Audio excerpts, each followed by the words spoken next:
That's conspiratorial. Take over the government, boy. Oh, and we're back with another episode of Bones and Tubs this week with you. In the studio, it's nighttime. Kind of weird. And it's hotter than fucking here. It is so fucking hot, but you know what? We got a hot take for you today. Yeah. It only makes sense. But before we get started on the day's topic and our subsequent Tarantinoing of everything and probably descending into madness by the end. Hour-long autistic screeching. Due to the heat. Yeah. First, we wanted to do some housework for you. I think the first one we wanted to take care of was the Minty Hippo. Yes, the new Patreon supporter, the Minty Hippo, $10 club. I can't remember off the top of my head what reward that is, but it's in round. Oh, he's getting something. Yeah, what is it? Man, yeah. It's late in the day. Yeah. We will invite you all to go over to Bones and Tubs at patreon.com/Bones and Tubs and check out those reward tiers, just like I'm going to do after the show, and send the Minty Hippo his prize. Join the nation. We really appreciate your donation. I talked to him for about, 30 minutes earlier, and come to find out, we have similar roots. That's what you get here at the Bones and Tubs podcast, is you get that personal touch experience. Bones will talk to you until you're like, I got shit to do, motherfucker, leave me alone. Yeah. He'll talk to you. I'm a quiet guy. I'm sorry. I need to get better at being more Your personable. fucking training wheels need to be Twitter. I'm just a very like, it's weird. I feel like I'm a private person, but I have a podcast, so it doesn't really make sense. Right. Well, I mean, that's part of the reason why. It's like the face for radio argument, we can be as open as we want to be because we don't feel like anyone's watching us. Exactly. But they are listening. Who was the other, what was the other thing we wanted to... Oh, after glorifying the name of Minty Hippo, we have a promo swap this week for the podcast. That's right. Yeah. Secret Transmission Podcast. Ooh. Now, we'll go ahead and play that. Testing. Can anyone hear me? My name is Toby, and I'm the host of the Secret Transmission Podcast. We are a show that discusses the paranormal, conspiracies, the supernatural, UFOs, cryptozoology, and anything else weird. Our show is transmitted to iTunes, Stitcher, Google Play, and YouTube. You can also follow us on Twitter for updates at Secret Transpod. So get ready to put on your tinfoil hats and come learn with us as we try to explain the unexplainable.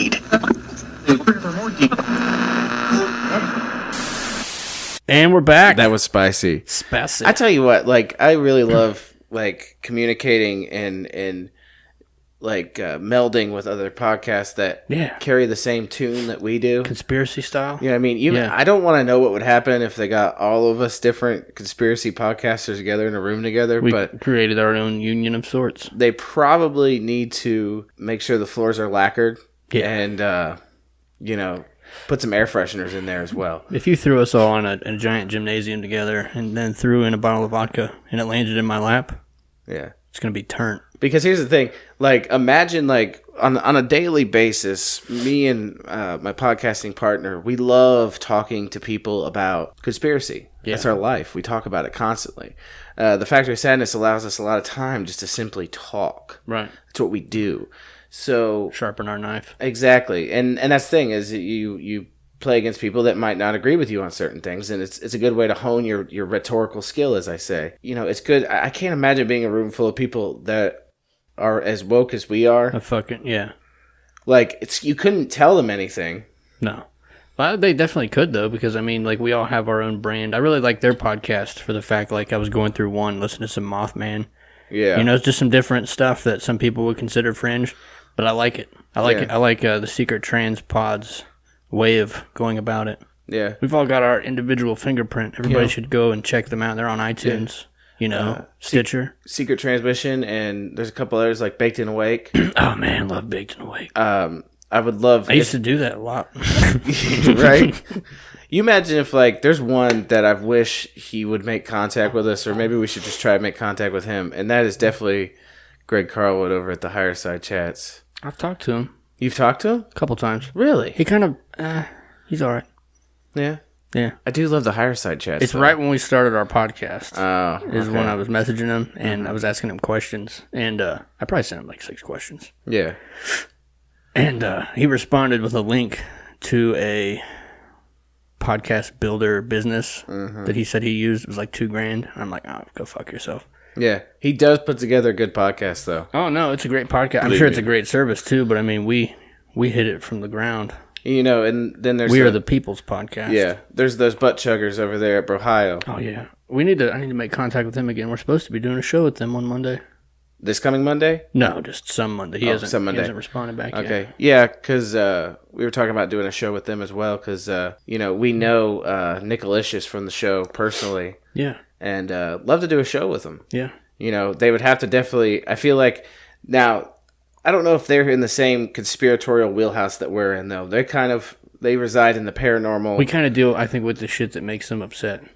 Yeah. So we might have to find something that we can meet in the middle on. Hopefully they fill a kiddie pool for us to sit in while they, do their thing and we don't upset them or trigger their audience too much. Oh, yeah. We're not trying to hurt anybody's feelings. We just want to get our name out there. Like, I hope, like, most of the people that listen to this show already know, like, we don't set out to hurt people's feelings. No. We set out to change minds. Yeah. But that's the thing. I'm under the assumption that most of our audience are grown-ass adults that understand that words can't actually hurt you. Yeah. We've talked about that before. Right. Fuck your feelings, though. Yeah.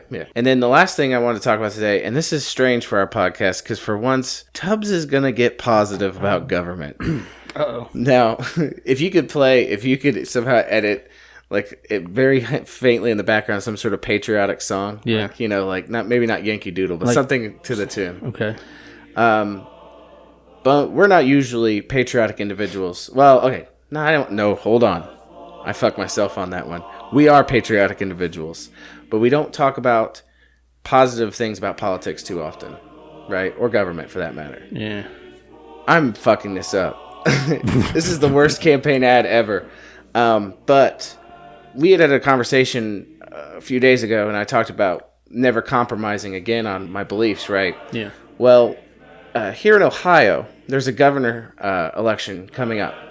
And, of course, you have your mainstream candidates, your Democrat and your Republican. Mike DeWine. Yeah. He's terrible. I don't know who the other one is. Rob Cordray. Eh. Yeah, same difference. Yeah. It don't fucking matter. Anyways. So, but there are two more candidates. Honestly, I don't know who the Green Party candidate is because I'm not Green Party and I'm not a fucking socialist. Yeah. You all know that already. But I do feel a common bond with libertarians. I feel like we live in the same country, maybe a different county. I'm willing to give myself the stamp of a Ron Paul libertarian. That's as far as it goes. Yeah. That being said, there is in fact a libertarian candidate from the Libertarian Party. His name, Travis Irvine. He's running for the governor of Ohio. I don't put my endorsement on things lightly, everybody. But let me tell you something. I think his platform, there are just 4 things that his platform is built on. But I feel like there are 4 things. He's like, basically, listen, I got 4 years. I got 4 things I want to do. He wants to do tax reform, which means lowering taxes for small businesses and for folks like us. Because taxation's theft. There you go. There's step 1. Step 2, marijuana legalization. That was the sound of stadiums of people cheering for him. Yeah. Step 3 was deregulating certain aspects of being able to create a small business. Yeah, well, he mentioned vape startups, shops, IPA brewery, or just breweries in general. He comes from a background marijuana dispensaries. He comes from a background of being a small business owner, anyways. Yeah. And I believe the 4th part of his platform had to do with criminal reform.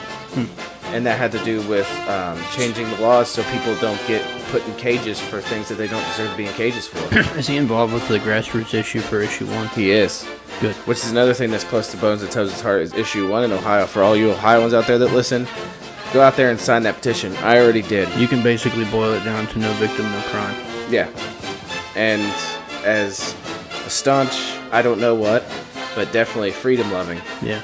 That is definitely in my wheelhouse. I like that we, anybody that's listened to our shows here at the Bones and Tubs podcast would notice that we started a certain way, whatever that might have been. I guess libertarian. Mm-hmm. And then we kind of went more like... a little bit further. Dabbled with anarchy is where you kind of stopped, and then I'm still like in that weird no masters thing. When you told me you wanted to endorse a political candidate, my butthole. You know how I know you. Yeah. You know how like what is it? Dogs they do something like, with their it, anal like, glands. pulsates. Yeah, that's what mine did. Yeah, I know. But I watched some of his videos, and I'm kind of still in that wheelhouse of like, I don't think anyone should rule me. But I will say this: short of just absolute purge and starting over revolution, yeah, you got to kind of dial it back. Yeah, as I say, it's like I told you the other day. In the grand scheme of things, like if revolution doesn't happen, then we have to try to play ball. Yeah, I'm still all about the purge. Don't get me wrong. Yeah, but I'm still in the same wheelhouse. I'd much rather dial it back because once you dial it back, then you can continue to dial it back. Yeah, I'm that guy. Let's kill him with a million cuts. You know, like seriously, like, and the same goes as far as I'm concerned. I feel like, and that's why I feel camaraderie with libertarians, because at the end of the day, they kind of have the same motto where it's like, we want to cause a revolution to leave you the fuck alone. Yeah, we've been conspiring for decades to gain control of the government and leave you alone. And then leave you alone. Man. And then gut all that fucking wiretapping, listening to our conversations, like monitoring our lives. Yeah. Fucking taxing us into fucking literal, like, death. Yeah. Like, I mean... There is a death tax. Mm-hmm. I mean, give me a fucking break. Yeah. I mean, when, like, to your average Joe, when you break it all down from income, sales, and all the other taxes that are placed on the things that the consumables and everything you buy and everything you do, you're being taxed at like 40%. Fuels taxes, tobacco taxes, alcohol taxes. You get stopped on the highway for no seatbelt. That's kind of like a taxes. Listen, road pirate taxes. Yeah, road pirate taxes. But my roads. Yeah. You know? Anyways. But yeah, I'm willing to see what happens. I hope they get in the debate. I hope he steals it from him. Yeah. Hope he gets in there. I hope he smashes it. Hope he listens to this. He secretly enjoys it. Yeah. Maybe he says it publicly that he enjoys it. There's two local boys from Preble County that, like, we may not be maybe card carrying members of your party, but we certainly do give you my seal of approval. I drank a beer with Bob Barr. Yeah. You know, Bob Barr's a fucking douchebag. Yeah. Fake libertarian. Yeah. So I would definitely drink a beer with this guy. Yeah. Hopefully he's not a douchebag. Hopefully he's a cool cat. I imagine he kind of looks like he is. I'd like to drink beer with him. I'm just saying, I'm putting it out there, Mr. Irvine. If you want to drink a beer, Bones and Tubs, hit us up. I mean, they seem like we probably have a promo on the next show. They didn't get to us by the end of today, so it's probably not going to go on there. Probably next week there'll probably be a little blib for them, for Travis Irvine. We'll shove it in there. On the show, yeah. Just to give you guys a little taste of it. They seemed excited because I told them what our viewership was like and how many listeners we had, and they were like, yeah, we'd be real interested. Yeah. And especially when I told them, I was like, I mentioned that we were a libertarian-esque podcast. Yeah. So if we had to be a political party, it would either be a black flag or a snake flag. Yeah. Don't step on me, I'm snack. I'm a snack. I bite you, a snack. I'll bite you. Miss Snack. Yeah. Oh, God. I mean, I'm sure there's other things I'd love to see on his platform, like maybe police reform. Yeah. Well, like I said, dial it back a little bit at a time. But I just watched a video today where a guy went home. He was apparently giving his dog a bath, which, that's fine. Dogs get stinky. And all of a sudden, boom, boom, boom, boom, boom. Cops show up. And they're like, could you step outside? And he's like, well, fuck no. I didn't do anything. And so he closes the door. All of a sudden, boom, boom, boom, boom. And they fucking bust the door down. And he's like, what are you doing in my house? You're not legally allowed to be in here. You don't have a warrant. I didn't do anything wrong. And they're like, the neighbor said they saw a Hispanic man carrying an AK-47 into his house. And he's like, yeah, I have an AK-47. What of it? Yeah. He's like, I'm allowed to have one. What the problem is? What are you trying to say? You're illegally in my house right now. Yeah. Shoot him. Like, without warrant. With a gun. Without due process or anything like that. And they arrested him. For what exactly, I don't know, because he had no reason to be arrested. So, obviously, right there, like, these dudes, this mentality with the thin blue line at this point is fuck your rights. I got a really good picture that talks about the thin blue line. I sent it to you last night. Yeah, I saw it. It was hilarious. I'd like to describe it real quick. Like, and anybody out there that's about that thin blue line, just remember this. They don't give a fuck about your rights. No, they don't. Don't be a bootlicker. I like that they've all gone from, like, the traditional cop outfit to everybody wearing fucking paramilitary, all paramilitary black outfits. black outfits. Like, no. Like, I finally found the one Thin Blue Line shirt that I want to buy. And it's got like the rustic American flag on its side, down the back. And it says, the only time this patriot takes a knee, and then a picture of an AR, is to suck a hero officer's dick. Yeah. True story. Oh, shots fired. I'm sorry, but we've come to a point with our police forces where if you adamantly support them and you got this blue line shit going on, you're a bootlicker. Guess what? Never give someone blanket fucking approval. I bet you there's people out there that aren't going to like that statement. That's fine. Fuck them. Listeners of the show that aren't going to like this statement. Maybe that statement. Maybe not fuck them, but like we said earlier, fuck your feelings. Think about it. I mean, goddamn, like the Nazis, I'm not one of those fucking douchebag fucking Antifa out in the street, right? Yeah. Talking about Nazis and all this shit, but think of the Nazis for real, like I'm not advocating what some of these assholes do and go out there and fucking fight cops or fucking try to kill them or anything like that by any means, right? But at the same time, like, we have to address the fucking giant fucking feral rabid elephant in the goddamn room. Before we get on to the topic, just since we're on this cop thing, I want to give a shout out to the right kind of cop. Mm-hmm. Dr. Doug Hurdy told me about this guy that he went to the sandbox with. Yeah. I forget his name, but we'll just call him the good boy. Okay. So the good boy, he came back and became I think he was a sheriff's deputy for somewhere out of state, not Ohio, it was like Indiana or somewhere. Mm-hmm. But anyway, when he got his job, his interview, or like his meeting with the sheriff, when he gave him his badge and swore him in, he was like, you've got one job, and that's to enforce the Constitution. Now get out there. So he was allowed to do things like he got, one guy, I forget what reason he stopped him. Some dude dirt biking, I guess. And something happened, so he stopped and was chatting with the guy, and he found, the guy was like, I've got weed on me. And he's like, all right, well, he takes him off the dirt bike, pats him down, finds the weed, puts it on the dirt bike under his helmet, he's going to let him keep it. Because it's not a crime. Mm-hmm. And, he goes back and runs warrants, finds he's got a warrant. He's like, look, man, I'm not going to charge you for the weed. He's like, you can leave it here on your bike, have somebody come pick your bike up, let him call the dude, come pick his shit up, and then he took him in to deal with his warrant. I'm not saying that the court was right for the warrant thing, but you're doing your job. Yeah. Yeah. You're not out there fucking running speed in a fucking small town and you find some guy that's not from town going 5 over, you charge him for 6 over because it's worth more money in court, take him to mayor's court and fuck his asshole, take $200 from his family's fucking dinner, Like, this is why there should be, I get we have elections every year, but I feel like as a community, you should be able to come together and everybody comes together and they electively, remove one police officer from duty. Because, I bet you, in reality, there's for every fucking douchebag cop, there's probably 3 or 4 good ones, right? Maybe. Nobody should want that job. Yeah, exactly. And the thing is in catching flack right now from us, that's part of the job description. Yep. That's the thing. Yep. You signed up, that's the thing. Nobody conscripted you to be a police officer. You had to understand, you're going into a situation where people fucking hate you for your uniform. Mm-hmm. That's all there is to it. And they're always going to hate you. And they should. And if they don't hate you, at the very least, they fear you. And that should be a problem. Yeah, I read that somewhere. It was a sign of how healthy your government is, how you feel when the police are behind you. Yeah. That's fucking fact. If you see the cops rush up on you with their lights on, are you like, oh, I should pull over because he's on his way somewhere? Or you're like, fuck, what did I do wrong? Exactly. Seriously, anybody that's listening, if you don't get either a sick feeling in your stomach, like a fear feeling when you get pulled over, or an angry feeling, then please message me because I want to meet the person who doesn't get that feeling. You did nothing wrong. You can search my car and you can finger my butthole and fuck my wife. I ain't do nothing wrong. I got the Thin Blue Line flag in my yard.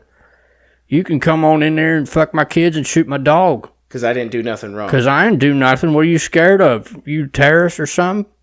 Sorry, it's hot as fuck in here. I'm losing my shit. But I get it though, and that's the thing is it's not about whether I ain't got nothing to hide mentality. For that situation I told you about in that video where the guy they came into his house without warrant or anything like that.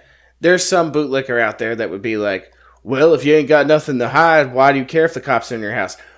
First of all, dick licker, you're an unpatriotic piece of shit because That is a big part of the reason why we fucking fought a goddamn revolution to break away from England. Because we got tired of British soldiers fucking kicking in our doors and fucking coming into our houses without warrant and without a fucking reason and being allowed to stay in our goddamn houses. They wrote that in there. If Thomas Jefferson, George Washington, and John Adams knew what was going on with the Thin Blue Line, they would come into each individual house with a Thin Blue Line bumper sticker or flag in their yard, and they would shit in their cereal. Yeah. I could see George Washington just walk up. Benjamin Franklin would fuck their wives, too. He was tall as fuck, so he probably looked down at the guy, looking down at this cop. Fuck you. Yeah. Fuck you. Fuck you, bitch. You fucking redcoat piece of shit. Man. I'm sorry. I got a little angry there. That's fine. It happens. It's got to be the heat. It probably is the heat. Okay, so let's get to our topic today because, fuck, we've gone on for a while, but I felt like that was good, though. Yeah. It was a good purge of fucking 10 minutes of hate. Negative energy. But today, because we haven't even told you what we're talking about. So today we're talking about, I came across it actually yesterday. Because we were, once again, aghast at what the fuck we were going to talk about today. Yeah. And I found it by happenstance, once again, because the muse, you just got to wait for it to come. Yeah. And that's exactly what happened. See you in. It had to do with QAnon, actually. It was a post involving QAnon, and it was like degrees of where you're at in the QAnon conspiracy. And of 6 levels, I was only, as I found out yesterday, I was only on level 4 because I had never heard of this before. It involved one general in the army, Smedley Butler, and a supposed conspiracy not involving him, but that he revealed, and the possibility that it's either A, happening again, or B, it did happen and they're trying to reverse it or end it, right? Right. Counter coup the coup. Yeah. So, let's take it back. 1933. Smedley Butler is approached by a group of shadowy men. They tell him at first, hey, how about you come, there's this big meeting of the American Legion coming up. We want you to talk at it. There's a couple things we want you to talk about. We want you to talk about how the president's doing a shitty job. And we want to talk about how you think veterans' benefits should be raised. Yeah. Smedley Butler's like, well, I do agree that veterans' benefits should be raised. But I'm not, don't get me wrong, I don't like the president. Yeah. But that doesn't mean I'm going to talk against him like that. Mm-hmm. Because back then, they came to him because Smedley Butler was a well-respected member of the military. Right. He was a general. He'd served with dignity. They figured he'd be a good mouthpiece. Yeah. For these men, these shadow men. Those boys. So they approach him again. They ask him, please, come speak. There's a group of us that think you should speak at this. We think there should be a bigger role for you in the government than there is. Once again, Smedley Butler turns him down. They approach him for the 3rd time. This time, apparently, they had grown tired of being refused by him and decided to divulge their full motives for why they were approaching him. And they came to him and they said, we are a consortium of businessmen and the military who wish to, if by possible violent means, overthrow the President of the United States, which at the time was Franklin Delano Roosevelt. Yeah, good old FDR. And place the presidency in a kind of figureheadish kind of role. Mm-hmm. They approached him and they wanted to point him to Roosevelt's cabinet and give him the title of Secretary of General Affairs. You see, these men had gone to different parts of the world, and particularly they had gone to Germany in 1933, and they had gone to Italy in 1932, and they had seen how these new governments were running. This new idea that was only a decade or so old, that was still in its infancy, that hadn't yet formed a new, officially how it was going to really all be ran. And of course, if you didn't know already, said idea is called fascism. Yes. Now mind you, this is a consortium of businessmen in the military, came to the conclusion that America needed some fascism. America would run better. Just a little bit of that fascism. If we injected a little bit of fascism in the way the United States was run. And what better way to do that than to completely diminish the role of the President of the United States and create a new position. Yeah. And they wanted Smedley Butler to do the job. Yeah. Populist fascism. Yes. Now, once they had revealed their true motives to Smedley Butler, Smedley Butler did something that a lot of men probably wouldn't have done. He said, no. Go fuck yourself. Yeah. Yeah. He's like, not only no, but I'm going to go to what I believe is one of the most powerful group of people in the world, in this country at least, and that's Congress. Yeah, I don't want to tell him what you just did, what you just told me. We're gonna have us chat. Yeah, so that's exactly what he did. Here's the clip.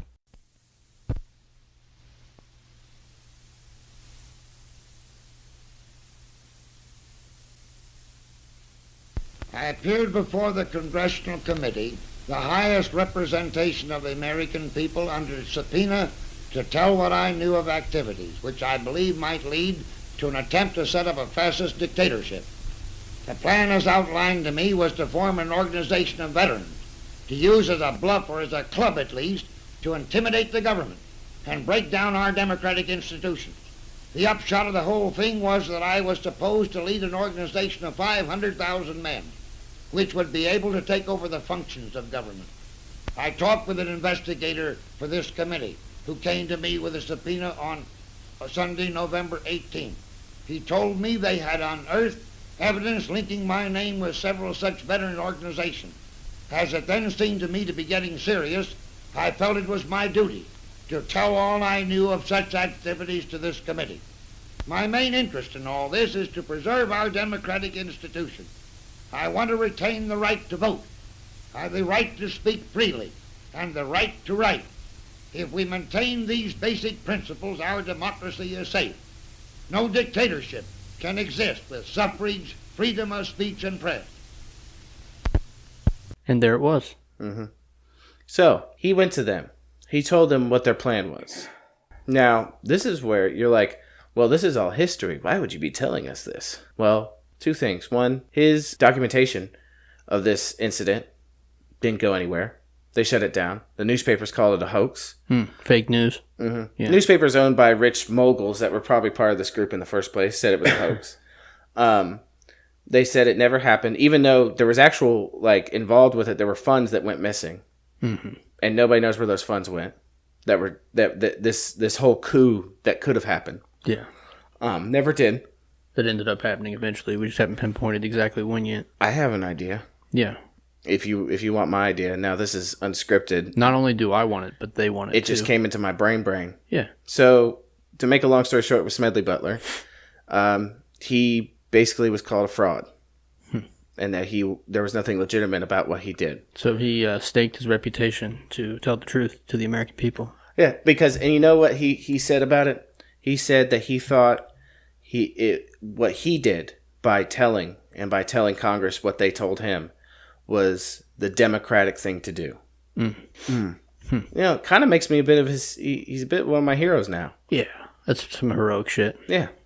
So, anyways, we want to. You asked the question so if it didn't happen then, because we're a podcast that believes in the deep state cabal. Yeah.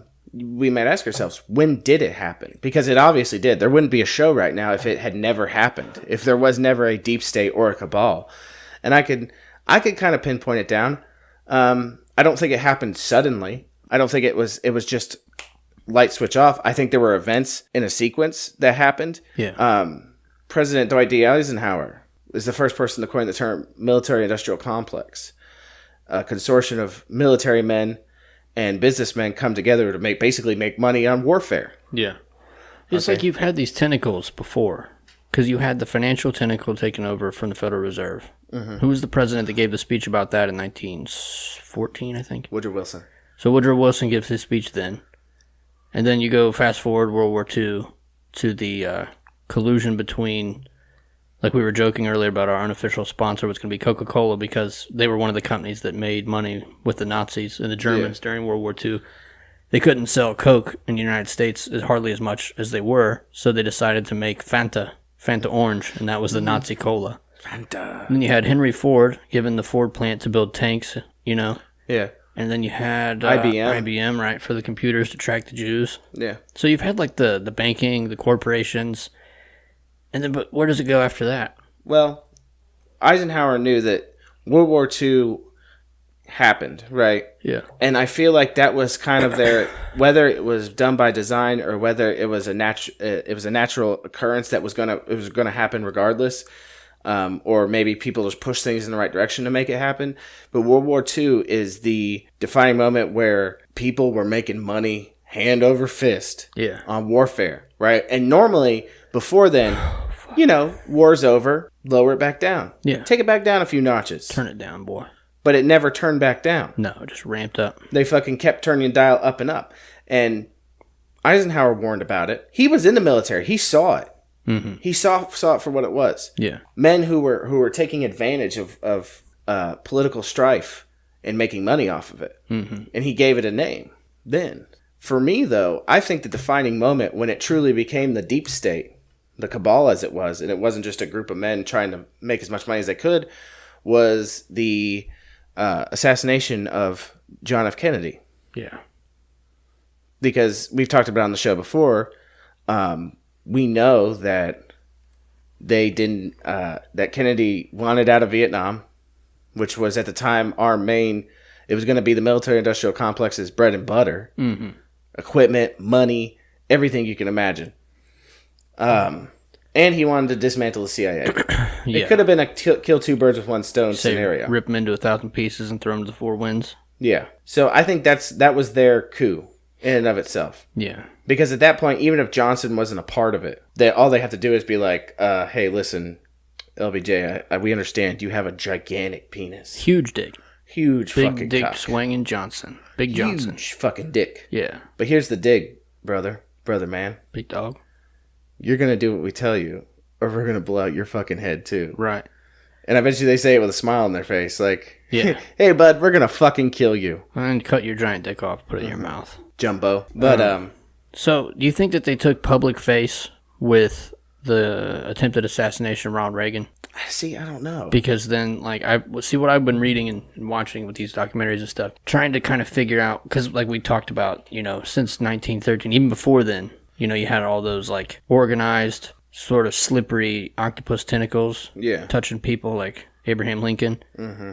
And then all these other presidents that fought the banks. And eventually they won, 1913. The banks got their full-strength tentacle. Yeah. And then you had, like we said, the weird corporate collusion with Nazi Germany, World War II. Then you had the military-industrial complex. Mm-hmm. Then you had, at some point in there, probably before World War II, I can't exactly remember when the Prussian model of education took part, but that's the education model. And then the medical wing, right? Yeah. So it slowly gained tentacles over the years. And then I kind of figured out, at least in my head, that when Bush Sr. took office, that's when they put their face.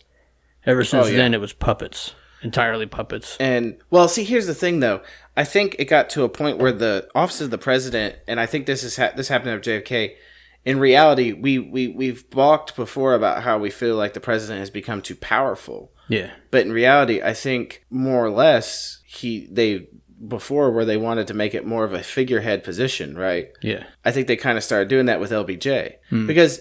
so I just got, not to sidetrack, but I just got done watching this fantastic documentary on Netflix, Ken Burns' The Vietnam War. I suggest it for anybody. It's fucking 20 hours long. It took me and Toby a week and a half to burn through this fucking thing. Get it in. But let me tell you something. If you want a fucking amazing documentary about that war, watch it. But that being said, they have audio tapes of LBJ talking.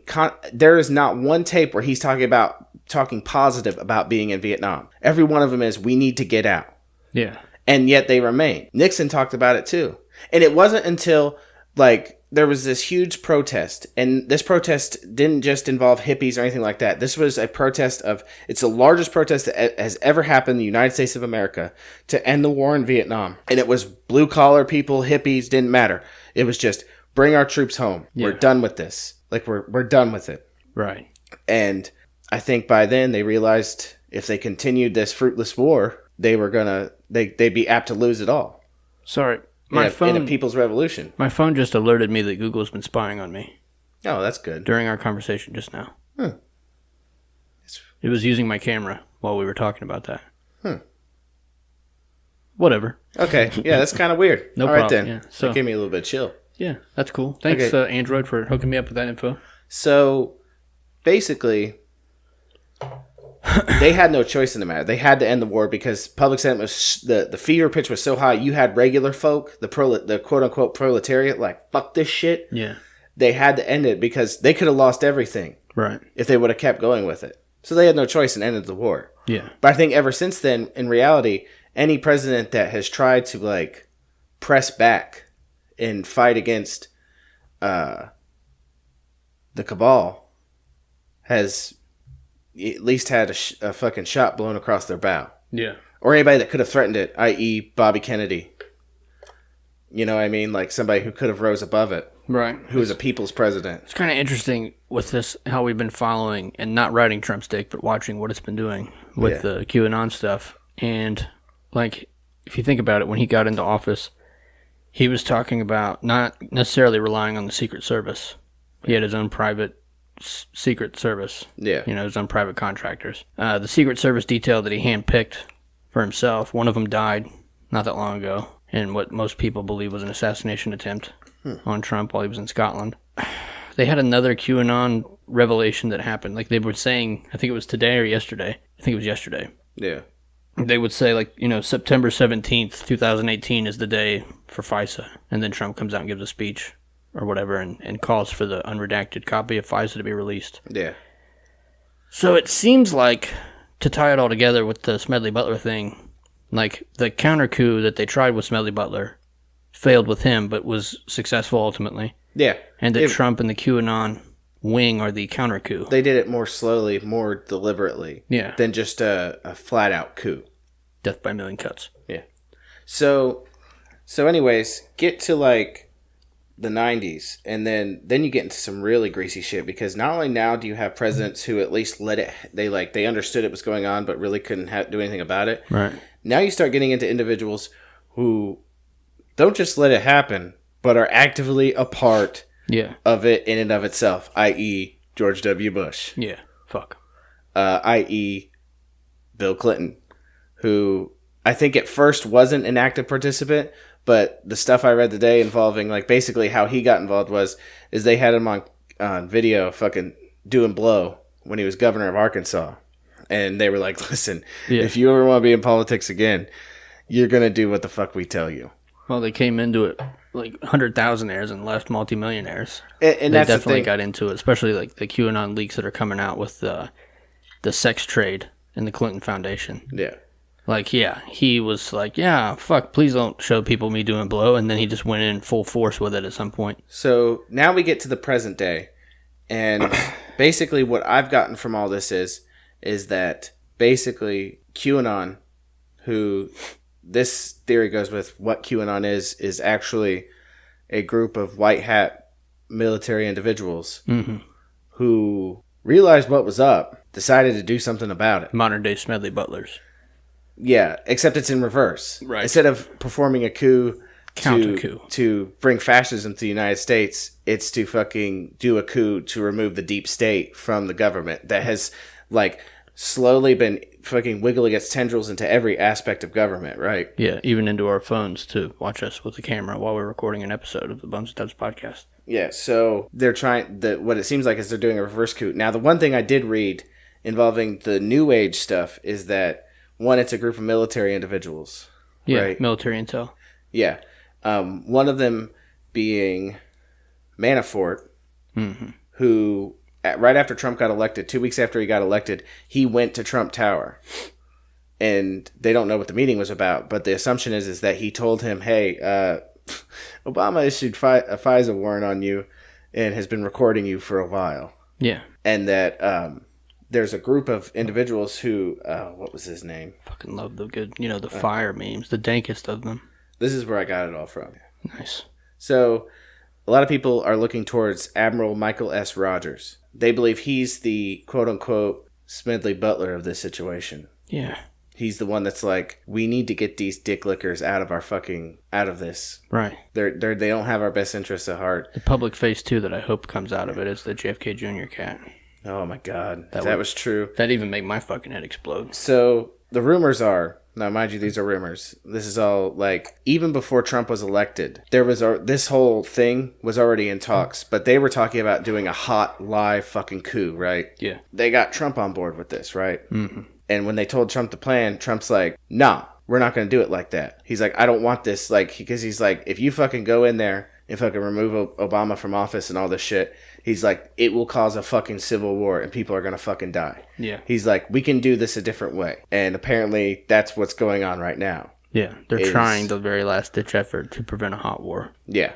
And they're trying to rip the roots of the deep state cabal out of the government. They're doing a good job. These motherfuckers are shitting their pants with these QAnon things. Have you been watching any of that QAnon stuff last week? Yeah. Jeesh. So there was talks that basically if Hillary had won, it would have happened. Yeah, we got really close. And apparently, like I said, these are all rumors and hearsay. If Hillary had won, it was going to happen. And if Obama would have cried wolf and said that it was a rigged election, it would have happened. And apparently, according to this rumor, Obama was warned of this. Basically, if it's true, like I said, this is all hearsay. If it's true, it's badass as fuck because they did the reverse tap. They tapped him and said, for all these years, we've had the deep state tapping these men and telling them, this is what you're going to fucking do. If you don't fucking do it... They tapped the tappers. They tapped the tappers and said, hey, motherfucker, guess what? Yeah. Ooh-wee. We'll fuck your eyeballs out if you try to do this. Long dick style. Yeah, you're about to just watch it happen. Yeah. And hope that you get... hope that when the dust clears, you're not one of the ones in handcuffs. Man, I can't wait for November 18th. That's the ever ominous QAnon date. Yeah. QMap.pub. That's really all I have about that. Yeah, that's good. Let me see that meme real quick. I want to see where I'm at. Because after you told me about it, when you mentioned that last night, I was like, it shook a box in my head. But you told me about it, and I was like, I know I've heard that, but I don't know what it is. So then I started looking. I'm like, oh, fuck yeah, that's a great topic, especially now that we've got the context with the, the Donald Trump QAnon counter coup. Yeah. Let's see here. Man, so we've already been flirting with level 8.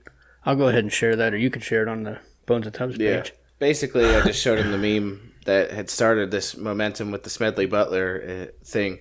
And basically what it boils down to is that one way or the other, what it sounds like, what I'm getting at, one way or the other, they're going to rip this shit out. Right. It's either going to come out and slide out like a fucking greasy penis. Yeah. Or it's going to come like a greasy human penis. Or it's going to fucking come out dry and hot like a fucking big old tomcat penis. Right. With barbs on it. That's what you hear in the middle of the night. Are they fighting? Are they fucking? I'm not sure. I don't know which one they're doing. They're doing something, though. Right. I'm just glad that it's finally coming out. We've had this conversation privately a number of times, but it's like, the law of polarity. You would argue that we all have the agreement that there is a cabal, or there are black hats. They're doing it for themselves. Mm-hmm. We've got the Georgia Guidestones. We've got these motherfuckers putting, which is a future show, it's Nogalace. You hip to it? Mm-mm. You will be. Oh. Nogalace was found to perhaps be the responsible party in the autism, as well as various other diseases, injected rather, with vaccines. Mm-hmm. And when you start doing an anti-Nogalace diet, they've got an interview with the child that had autism, and it mentions how thankful she is she can speak now because being autistic is like being in a prison. But anyway, so... we talked about the black hats, what they've been doing, and if there are all these people with eugenics, poisoning the shots, poisoning the food, poisoning the air, where are the white hats? Law of polarity says that they have to exist, and then here we are. It's like the other day when I told you about that dream I had that disturbed me greatly. Yeah. And I asked the question, I was like, I said, because I don't want to, fuck it, I'm getting into this dream. Was that the dream where you got hit in the face with a... Oh, no, that was a different dream. Sorry. Yeah. But let's put it this way. This came off the cusp of watching the movie Hereditary. Go out and check it out. It costs money, but it's scary as fuck. Terrifying. But I had a dream that... I don't know if it was him or someone like him, but the demon Paimon came to me. How do you spell that? Paimon. Okay, for those people listening, they're like, how do you spell it? And he told me that... There would be no ritual to bring him here because he was already here. Yeah. And he said, now we're waiting for my master. Who's his master, I would ask? If you know anything about the hierarchy of hell, which unfortunately I've spent a lot of time on Wikipedia. Yeah. Paimon is one of the crown dukes of hell. Right? So he's got the big daddy boss. He's got one master. Yeah. The big guy. Bringer of light. The light bringer. Lucifer. The morning star. Yeah. Venus, the fake sun. Yes, and I was told that they were working on bringing him here. I know that's a really weird woo-woo dream, and I hated even talking about it to even my podcast partner and Tobin's. I was like, I don't know why you're worried about it with me. You know, I drink this shit. I know, and it felt weird. It was such a weird dream. It's like that one I had though about moon children that fucked me up too. Yeah, you're not the oracle we want. You're the oracle we need. But yeah, so, and it makes me think like, and I asked the question. I said, if that's true, what was told to me in the dream, that he's already here and they're waiting for the master, I was like, where's the opposition? Right. Like, so if that's the case, where's the other side, the good side? Yeah. I was like, are they here already? But their presence just isn't known. They can't all be thumbing their asshole. They have to be working just as actively as the Dark Hats, right? I mean, by the law of vibration and polarity and correspondence, for that matter. Yeah. They have to be doing the same thing. Right. Well, I'm glad that it worked out for you in your mind. You know, you kind of got a little farther with it, seems like. It's harder to, maybe that's the whole point is it's harder to see their presence, harder to feel their presence. Because they don't want to be felt. And maybe it's because the evil is so fucking prevalent at this point that, you know, it's darkest before the dawn. Yeah. That's what you gotta hope. That's what I'm definitely hoping. There won't be anybody more disappointed in the entire world than Bones himself if we ever come to find out that QAnon is a psyop. Yeah. You know what I mean? Oh my God. I will fucking screech blood. Like all of a sudden, suddenly QAnon says, all right, I'm going to do a video. And all of a sudden the screen pops up and it's just Hillary Clinton. Yeah. No! And then it's an never-ending Rickroll. Yeah. But you know how they say, trust the plan. Yeah. I'm still like, when it comes to the trusting anything, but I will wait with bated breath. But that's the thing. When the time comes, if the call gets made, yeah, we got to answer the goddamn call. Mm-hmm. You know? It's that simple. It's true. Yeah. But yeah, I think... No, we did a good... Yeah. It's hot as fucking here. Yeah. I think that about wraps it up for this show. We'd like to thank you all for listening. We'd like to thank the Menti Hippo for contributing to our Patreon. Yeah, he helped us get one step further to not only climate control, but also being able to do, you know, more shows. Yeah. If you want to have us at our bestest, which we haven't even, approached yet. We haven't even achieved. Head on over to patreon.com/bones and tubs. Vote with your dollars. Let us know. You'll get some of those tasty rewards, and we'll, eventually step away from the factory of sadness and do this full time. Yeah. We'd like to thank y'all for listening. We'd like to thank Ryan Sisser for letting us use his music on the show. We hope you all tune in next time. I've got one more thing. Okay. Sorry. I always do this shit. Every time I listen to the end, I'm like, God, shut the fuck up. But head over to our Instagram, Bones and Tubs at Instagram. I'm sorry. God damn it. Instagram.com/Bones and Tubs. Check out the link in our description. We made a slight marriage, temporary, of course, with a company called TeePublic. And they will put our logo, and there's soon to be more. I'm jabbing Tubbs with a butter knife. Oh, yeah, I know. Ever so slowly to draw things for logos and different things. But they make everything. Fucking t-shirts, hoodies, sweaters, baby clothes, wall art, bumper stickers, mugs, phone cases, bags, pillows, all kinds of shit. Get some of that Bones and Tubbs swag in your life. Ooh, yeah. You get any? Take a picture. Send it to us. We'll put it on our Instagram. Hell yeah. Of course I would. I fucking love you. Wouldn't doubt that for a minute. But we'd like to thank you all for listening. We hope you tune in next time, and we hope you have a good week. We love you. We really do. Our movement is about replacing a failed and corrupt political establishment with a new government controlled by you, the American people. The Washington establishment and the financial and media corporations that fund it exist for only one reason: to protect and enrich itself. The establishment has trillions of dollars at stake in this election. For those who control the levers of power in Washington and for the global special interest, they partner with these people that don't have your good in mind. Our campaign represents a true existential threat like they haven't seen before.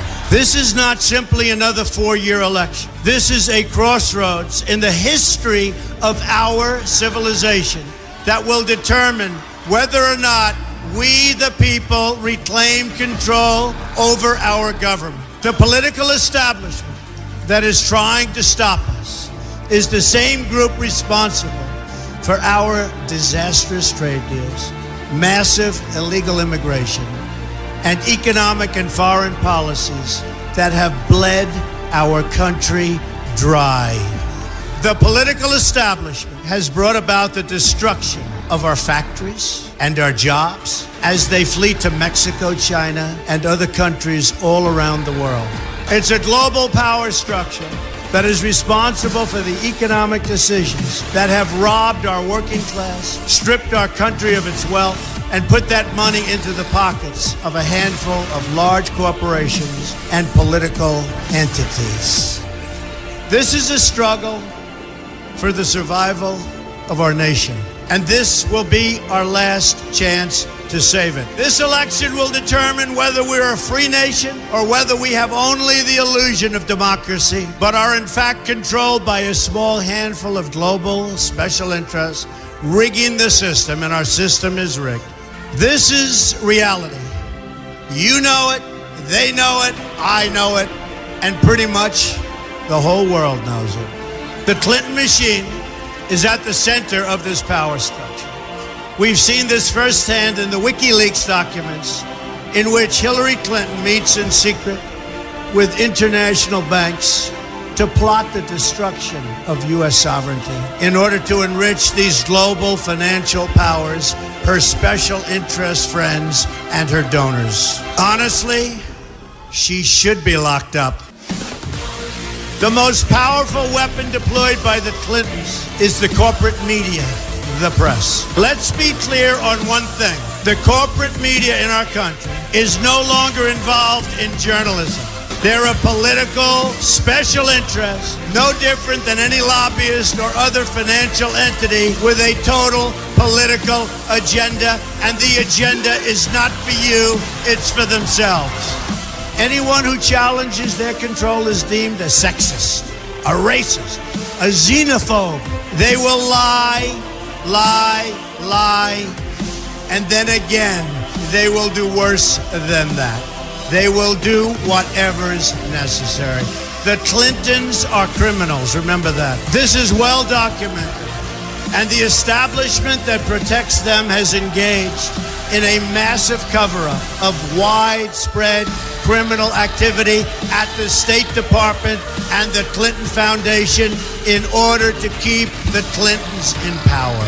They knew they would throw every lie they could at me and my family and my loved ones. They knew they would stop at nothing to try to stop me. Nevertheless, I take all of these slings and arrows gladly for you. I take them for our movement so that we can have our country back. I knew this day would arrive. It's only a question of when. And I knew the American people would rise above it and vote for the future they deserve. The only thing that can stop this corrupt machine is you. The only force strong enough to save our country is us. The only people brave enough to vote out this corrupt establishment is you, the American people. Our great civilization has come upon a moment of reckoning. I didn't need to do this, folks, believe me. I built a great company, and I had a wonderful life. I could have enjoyed the fruits and benefit of years of successful business deals and businesses for myself and my family, instead of going through this absolute horror show of lies, deceptions, malicious attacks. Who would have thought? I'm doing it because this country has given me so much, and I feel so strongly that it's my turn to give back to the country that I love. I'm doing this for the people and for the movement, and we will take back this country for you, and we will make America great again.